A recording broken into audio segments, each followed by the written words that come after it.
Naomi stood at the doorway, 8 months pregnant, shaking as tears ran down her face.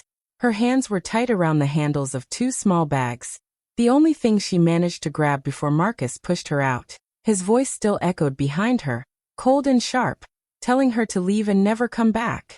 The door slammed so hard it felt like the sound followed her into the street. She didn't understand how everything fell apart so quickly. One moment she was resting, trying to calm the baby kicking inside her, and the next Marcus was shouting, accusing, throwing things, acting like a stranger she had never met before. His eyes were full of something dark, something he had been hiding for a long time. Naomi touched her stomach gently, trying to steady her breathing. The baby moved and she whispered, "It's okay. I'm here. I won't let anything happen to you." She wasn't sure if she was reassuring the child or herself. Every step felt heavier than the last. Her back hurt, her feet were swollen, and her heart felt like it was breaking into pieces. She looked around the street, hoping someone would magically appear and offer help, but everything was quiet.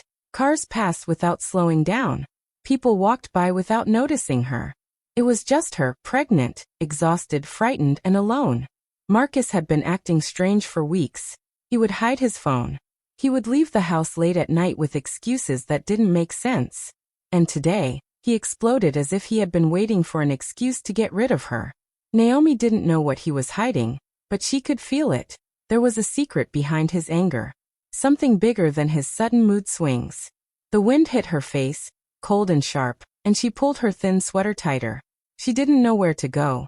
She didn't have friends nearby, and Marcus had pushed her family away slowly, piece by piece. Now she was paying the price. But even through the pain, one thing kept her moving. The tiny life inside her. She wiped her tears, lifted her chin, and whispered, "I have to protect you. I can't stop now." With trembling legs and a breaking heart, Naomi started walking. No home, no support, no plan. Only fear, determination, and the hope that somewhere ahead, she would find a safe place for her child. That it started with small things. Little signs Naomi ignored because she believed Marcus loved her. At first, he would tell her what clothes looked better on her. Then he started checking her phone, just to be sure no one was bothering her. He wanted to know where she was all the time, even when she was only going to the grocery store. They didn't feel like big problems at the beginning. She thought he was just protective, but slowly, those small red flags turned into patterns of control. Naomi met Marcus 2 years earlier. He was charming, confident, and very gentle in the beginning. He made her feel special, like she was the only person who mattered in his world. He sent good morning messages, cooked for her, and talked about their future as if it was already written. Naomi had never felt that kind of attention before, so she fell for him fast. She didn't notice how quickly he took over her life. After they moved in together, Marcus started making comments about her friends. He said they were a bad influence, and didn't want her going out with them. At first, Naomi argued, but Marcus knew exactly how to twist her words. He would act sad, then angry, then quiet, until she gave up and stayed home. Soon, her friends stopped calling because she always had to say no. Then it slowly spread to her family too. Whenever Naomi planned to visit her mother, Marcus suddenly needed her for something. He would guilt-trip her, asking why she preferred her family over him. Naomi didn't want to hurt him, so she reduced her visits. She didn't even realize how isolated she had become. Her world shrank until Marcus was the only person in it. When Naomi found out she was pregnant, she hoped things would get better. She imagined Marcus becoming softer, more caring. For a short time he did. He held her hand at appointments, bought her vitamins, talked to the baby through her belly. But as her pregnancy continued, his behavior changed again. He became distant, easily irritated. He complained about the cost of baby items. He stayed out late. He snapped at her for small mistakes, things like forgetting to turn off a light or asking him a simple question. Naomi blamed her hormones, telling herself she was too emotional. She kept trying to keep the peace, to stay calm for the baby. But deep inside, she felt something shifting. Marcus looked at her differently, like she was a problem he was tired of dealing with. He stopped touching her belly. He stopped asking about appointments. And sometimes, she caught him staring at her with a cold expression she didn't understand. There were other signs too. Tiny clues that he was preparing for something. He started hiding documents. He changed passwords without telling her. He moved money around but refused to explain why. Naomi sensed he was planning something, but she never imagined he would push her out so cruelly. She didn't know it then, but Marcus was slowly building the moment that would break her world. That Marcus' shocking accusation hit Naomi like a punch to the chest. He stood in front of her with cold, angry eyes and said the words she never expected to hear. "This baby might not even be mine." Naomi felt her whole body freeze. "What are you talking about?" she whispered, holding her stomach as if someone was trying to take her child away. "You know this is your baby." But Marcus didn't stop. He raised his voice, repeating the lie, acting as if he truly believed it. He accused her of cheating, of hiding things, of trapping him with a pregnancy. Naomi tried to speak, but her voice broke. She had never been unfaithful. She had never even looked at another man. The confrontation quickly turned heated. Marcus pointed at her, shouting louder and louder, pushing her heart into complete panic. Naomi begged him to calm down, to think about the baby, to remember their life together. But the more she cried, the more cruel he became. It was like he wanted her pain. And then she saw it. In his eyes. In his words. In the way he moved. This wasn't sudden. This wasn't confusion. This was planned. Marcus had been waiting for this moment. The hidden phone calls, the late nights, the passwords he changed. He had been preparing to push her out. He just needed a reason, even a fake one. Before Naomi could collect her thoughts, Marcus grabbed her bags, stuffed some of her clothes inside, and threw them at her feet. "Get out," he said, his voice low and sharp. "Leave my house. Now." Naomi couldn't breathe. She tried to explain, tried to remind him she was 8 months pregnant, but he didn't care. He opened the door and dragged her outside. The cold air hit her face as he pushed her past the doorway. Then, he slammed the door in her face. Naomi stood there shaking, holding her stomach, tears pouring down her cheeks. The world around her spun. The stress, the fear, the shouting, it was too much for her body. She took one step forward, and her vision blurred. Her legs buckled, her breath cut short, and she fainted right there on the street. The last thing she heard was someone shouting, "Oh my God, are you okay?" When she opened her eyes again, she was lying on a soft couch in a warm living room. A kind-faced woman hovered over her, placing a wet cloth on her forehead. "My name is Angela," the woman said gently. "I saw you fall. You and your baby are safe now. Don't worry. You're not alone." Naomi felt tears rise again, but this time they came from relief. For the first time that day, she felt a hint of safety, a stranger's kindness holding her together when her whole world had just fallen apart. Naomi tried to rebuild her strength while staying in Angela's small but warm guest room. Every morning, Angela made her tea, checked on her, and encouraged her to rest. After everything she had survived, Naomi finally felt a little safe, but the pain inside her heart was still heavy. She had trouble sleeping, and she often woke up in tears, wondering how her life had fallen apart so suddenly. While she was trying to heal, new problems began to rise. Marcus started spreading lies about her. He told people she cheated on him, that she ran away, that she was unstable. Some neighbors even messaged Naomi, asking what happened. She realized Marcus wanted to ruin her reputation before she could defend herself. He wanted people to believe his story so no one would question why he had thrown out a pregnant woman. Then one evening, everything became clear. Angela received a message from a friend who worked near Marcus's office. The woman said she had seen Marcus several times with another lady, a woman he hugged, laughed with, and treated like a partner. Naomi felt her stomach twist. She had suspected something was wrong, but hearing this broke her heart even more. But the truth didn't end there. Angela's friend also said Marcus had been trying to access Naomi's savings account. He had been making calls and asking questions about her finances. Suddenly, all of his strange behavior made sense. The secrecy, the anger, the cold eyes. He didn't just want her gone.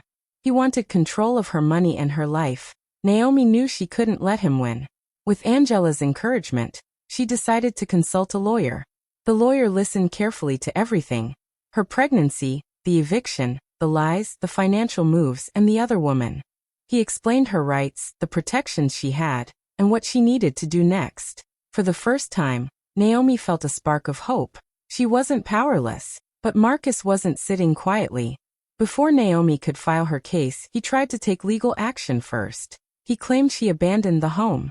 He claimed the baby wasn't his. He claimed she was mentally unstable and needed professional help. He wanted to make himself look like the victim. Naomi was shocked, but her lawyer wasn't. "He's trying to get ahead of you," he said.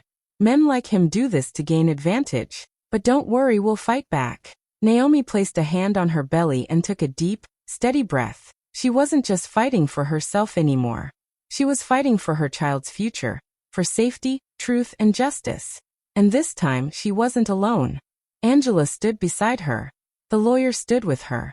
Naomi finally felt strong enough to face what was coming next. Marcus had been stealing Naomi's savings. That truth came out in the most unexpected and painful way, right in the middle of the courtroom.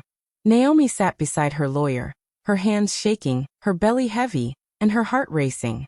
She wasn't ready for a fight, but she had no choice. Marcus had dragged her into court first, hoping to win by attacking her before she could defend herself. The courtroom was quiet as the judge looked at both sides.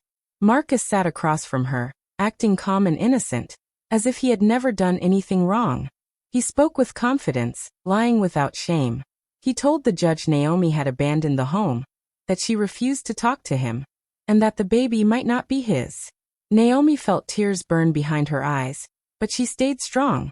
Then her lawyer stood up and began presenting the truth. He showed bank documents proving Marcus had taken money from Naomi's savings for months. The judge's eyes narrowed as he studied the papers. Naomi watched Marcus' face change, first confusion, then anger, then fear. He hadn't expected to be exposed.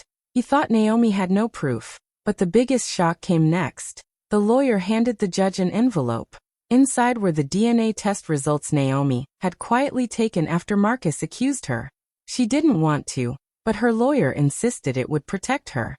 And now, those results were the weapon that destroyed Marcus' lies. The judge opened the envelope, read the results carefully, and then looked straight at Marcus. "The child is yours," he said clearly. "There is no doubt." Naomi felt a wave of relief rush through her. Marcus, however, turned pale. His biggest lie had just fallen apart in front of everyone. But the truth didn't stop there. Naomi's lawyer then revealed messages, photos, and dates showing Marcus had been in a secret relationship with another woman for months. The same woman he had been seen hugging and meeting late at night. The courtroom gasped, whispers spreading like a wave. Marcus' perfect act was crumbling piece by piece. Marcus suddenly stood up, shouting, trying to blame Naomi again, trying to explain away the other woman. But the judge slammed his hand on the desk, demanding silence. Marcus' anger exploded, showing the real man he had been hiding all along. Controlling, selfish, cruel. The judge looked at him with clear disappointment. "You lied," he said. "You tried to deceive this court. You tried to harm a pregnant woman and steal her money." Naomi pressed her hands against her belly as tears rolled down her cheeks. Not from pain, but from justice finally shining through. It was the emotional explosion she had feared and hoped for at the same time. The truth was out. Marcus had nowhere left to hide. And for the first time in a long time, Naomi felt the weight on her chest begin to lift. Naomi won the case. After hearing all the lies, the cheating, and the money Marcus had stolen, the judge made a clear decision. Naomi was given full custody of her baby. Marcus had no right to take the child away from her. The judge also ordered him to return the money he had taken, and to pay financial support. Naomi felt her whole body relax as the final words were spoken. For the first time in a long time, she finally felt safe. Walking out of the courtroom, Naomi held her belly with both hands. She whispered a soft thank you to her unborn child. She had fought for them, and she had won. Angela hugged her tightly, and Naomi let herself cry on her shoulder. They were tears of relief, not pain. It felt like a heavy door had finally closed. A few weeks later, Naomi went into labor. It was late at night when the contractions began. Angela rushed her to the hospital, holding her hand the whole way. Naomi's mother arrived soon after, worry and love shining in her eyes. She held her daughter close, apologizing for not knowing earlier what Naomi had been going through. Naomi smiled weakly and told her mother it wasn't her fault. She didn't want to live in the past anymore. Hours passed slowly.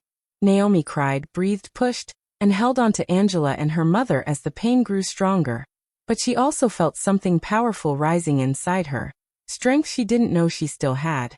She kept going because she knew the life inside her depended on her courage. Finally, after one last push, the sound of a baby's cry filled the room. Naomi burst into tears. A nurse placed the tiny newborn in her arms. She looked down at the little face, the little fingers, the peaceful sleeping eyes. Everything she had suffered suddenly felt worth it. She whispered, "You're safe now. I promise." Angela wiped her tears. Naomi's mother gently kissed her forehead. There was love around her, real, pure, healing love. The next days were full of quiet moments. Naomi held her baby close every night. She started therapy. She reconnected with her family. Angela visited often, bringing food, clothes, and laughter into the small apartment Naomi now called home. Naomi slowly built a new life, one filled with peace, not fear. She made plans for her future. She opened a new bank account. She took classes online to restart her career. Every day she grew a little stronger, a little braver. Her healing had begun. Not just for her, but for her child too. Naomi finally understood that losing Marcus wasn't a tragedy. It was freedom. And holding her newborn baby in her arms, she knew she would never allow anyone to break her again. Naomi looked at her newborn lying quietly in her arms. The baby's tiny fingers curled around her thumb, soft and warm. She felt a deep peace settle inside her, a feeling she never thought she would experience again. After everything she had gone through, the fear, the lies, the heartbreak, this moment made it all fade away. Her child was here, safe, loved, and hers. She gently rocked the baby and spoke in a soft, shaky voice. "You're the reason I didn't give up," she whispered. "You made me stronger, even before you were born. When everything fell apart, you kept me walking. When I felt alone, I remembered I had you. You saved me without even knowing it." Naomi looked around the quiet room, feeling grateful. She had chosen herself. She had chosen her child. And she had survived. Not perfectly, not easily, but she survived. For the first time in a long time, she saw her own strength clearly. She wasn't weak. She wasn't broken. She was a mother, and that gave her a new kind of power. She reached for a small envelope on the bedside table. A letter she wrote during one of her late nights at the hospital, when she couldn't sleep.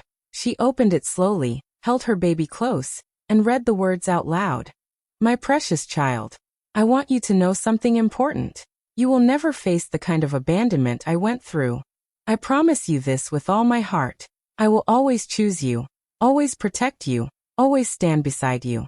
You will grow up loved, safe, and supported. You will know your worth. You will know your strength. And you will never have to wonder if you are wanted. You are my heart. You are my courage. You are my second chance at life." A tear slid down Naomi's cheek, but it wasn't a tear of sadness. It was a tear of hope. She pressed a gentle kiss on her baby's forehead. "We're going to be okay," she whispered. "Better than okay.